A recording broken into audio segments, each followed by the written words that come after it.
હા તો કાકા તમે કેમ આયા? છોકરો મારો બહુ દારૂ પીતો હતો અને તમને અહીંનું એડ્રેસ કોને આપ્યું? અમે પૂછતા આયા અહીંયા સૈદપુર સૈદપુર ગોપાલપુર. ગોપાલપુર. અને શા માટે આયા હતા?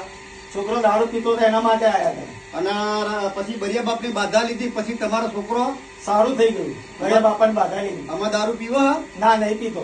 નહીં પીતો ને? ના નહીં તો પીતો. અહીંયા રાજુ ભુવાજીએ તમારી કાન પ્રસાદના કેટલા પૈસા લીધા? આમ જોવા જાવ તો 1 રૂપિયો ના કહેવાય. ના તોય પૈસા પ્રસાદના કેટલા? 140 રૂપિયા લીધા. 140 રૂપિયા લીધા પ્રસાદના એમ ને? હા. અને અત્યારથી તમને રાજી છો ને? હા રાજી. તો હું તમામ ભાઈઓ અને નાના નાના છોકરાઓને એવું કહું છું કે જો આ બરિયા બાપની બાધા રાખો, ગમે તેટલો તમારા છોકરા દારૂ પીતા હોય તો એ દારૂ આ બરિયા બાપની દુઆથી બંધ થઈ જશે અને તમારા ઘરમાં કાયમ સુખ શાંતિ રહેશે. તો આ મારો વિડીયો ગામે ગામ શેર કરો જેથી તમામ લોકો દારૂ બંધ કરે. રાજુ ભુવાજી, સૈદપુર ગોપાલપુર, એવું રૂડું મારા બરિયાદેવનું ધામ. તો બોલો કાકા, જય બરિયાદેવ. જય મારા બરિયાદેવ, જય રાજુ ભગવાન, જય.